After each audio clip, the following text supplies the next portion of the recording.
Hello students, my name is Shivani Gaur and welcome to deep explanation. तो आज का हमारा टॉपिक है लॉज ऑफ रिफ्लेक्शन।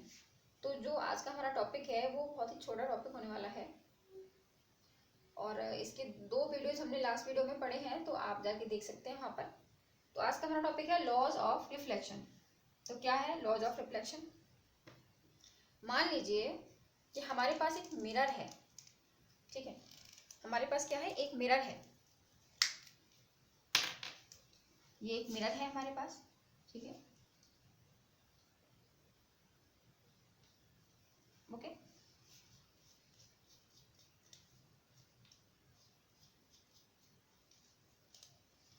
इस पर रे आ रही है, इंसिडेंस रे, एंड रिफ्लेक्ट होकर जो जा रही है इसको हम बोलेंगे इंसिडेंस रे। जो कि रे आई उसको हम बोलते हैं इंसिडेंस रे, एंड जो जा रही है निकलकर बाउंस होकर जा रही है मिरर पर, उसे हम बोलते हैं रिफ्लेक्शन रे।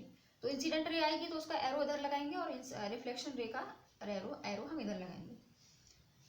ओके, क्या है? रे, इंसिडेंस रे, और ये है हमारा रिफ्लेक्शन रे, रिफ्लेक्टेड। ये है हमारी रिफ्लेक्टेड रे, ये है इंसिडेंस रे, ठीक है। तो दो रे आई, इंसिडेंस रे आई और मिरर पर टकराई, ठीक है, और बाउंस कर कर वो निकल गई। अब जो रे निकली है, जो रे आई उसको बोलते हैं इंसिडेंस रे, एंड जो बाउंस करके निकली उसको हम बोलते हैं रिफ्लेक्टेड रे, ठीक है। और ये है होता है हमारा एक नॉर्मल, ये हमने नॉर्मल ड्रॉ किया हुआ है बीच में। क्लियर? ठीक है, इतनी चीज आपको क्लियर हो गई होगी कि इंसिडेंस रे क्या है, रिफ्लेक्टेड रे क्या है और नॉर्मल क्या है, ठीक है। अब हम बात करते हैं कि एंगल की बात करते हैं। जो नॉर्मल है, नॉर्मल और इंसिडेंस रे मिलकर एक एंगल बनाते हैं जिसको हम कहते हैं, एक एंगल बनाते हैं जिसको हम बोलते हैं, स्मॉल आई से डिनोट करते हैं इस एंगल को, ठीक है। तो हम बोलते हैं, ठीक है, ये इंसिडेंस रे पे एक एंगल बनता है जिसका नॉर्मल एंड इंसिडेंस के साथ में एक एंगल बनाते हैं, ठीक है। और एक सेकंड एंगल हमारा बनता है नॉर्मल एंड रिफ्लेक्ट रे के साथ में एक एंगल बनाते हैं जिसे हम बोलते हैं स्मॉल आर, ठीक है। तो दो एंगल ये हमारे बनते हैं, एक किसके साथ बनता है? नॉर्मल एंड इंसिडेंस के साथ बनता है, दूसरा बनता है रिफ्लेक्टेड एंड नॉर्मल के साथ। इसको हम बोलते हैं आई और इसको डिनोट करते हैं आर से, ठीक है। Small I and small R से इसको डिनोट करते हैं। इतना क्लियर हुआ? ठीक है, इनके बीच का एंगल क्या होते हैं वो आपको बता दिया। अब हम बात करते हैं इनकी प्रॉपर्टीज की। तो फर्स्ट हमारी प्रॉपर्टी है the angle of incidence always equal to the angle of reflection. दोबारा देखिए, the angle of incidence always equal to the angle of reflection. तो भाई ये क्या है हमारा? ये है हमारा एंगल ऑफ इंसिडेंस।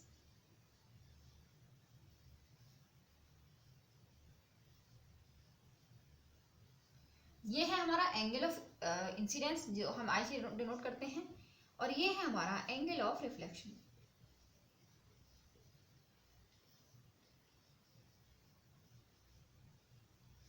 ठीक है, अब इसमें क्या बोला गया है? The angle of incidence always equal to the angle of reflection. तो सीधी सी बात है, इसमें बोला गया है कि एंगल ऑफ इंसिडेंस यानी small I equal to the angle of reflection यानी स्मॉल आर। तो ये होता है इसका मीन्स, ठीक है। ये दोनों क्या होते हैं? एक दूसरे के इक्वल होते हैं। क्लियर?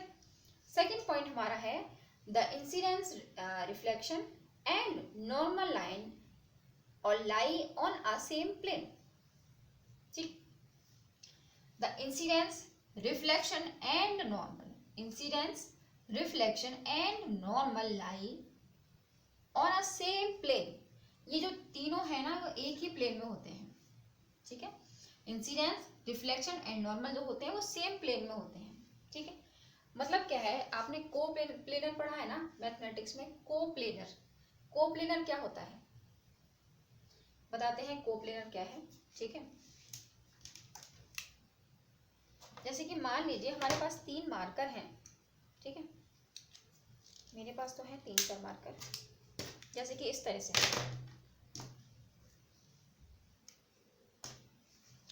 जैसे कि ये हमारी हो गई ray of incidence, this is normal and this is ray of incidence. ठीक है, अब इस तरीके से बनता है ये, इस तरीके से देखिए, coplanar, ray of incidence, normal and ray of reflection. ठीक है, दिस इज कोप्लेनर। ओके, हुआ क्लियर? इस तरीके से, तो ये रे हैं वो इस तरीके से हैं, कोप्लेनर है ये। क्लियर हुआ? तो ये है हमारा क्या, लॉज ऑफ रिफ्लेक्शन। तो ऐसे निकालते हैं इसको, और इसका फॉर्मूला ये जो है वो यूज किया जाता है। ठीक है, तो ये हमारा होता है लॉज ऑफ रिफ्लेक्शन। बहुत ही छोटा सा टॉपिक था। और नेक्स्ट टॉपिक में हम पढ़ने वाले हैं इमेज के, जो प्लेन होता है नॉर्मल, हाँ से प्लेन पढ़ने वाले हैं हम लोग, प्लेन में और कैसे हम इमेज मतलब फॉर्म की जाती है, या फिर लेंस में कैसे फॉर्म की जाती है, तो वो हम पढ़ने वाले हैं नेक्स्ट वीडियो में। तो आज का हमारा टॉपिक था laws of reflection. I hope आपको ये क्लियर हुआ होगा। तो मिलते हैं नेक्स्ट वीडियो में नेक्स्ट टॉपिक के साथ, तब तक के लिए गुड बाय।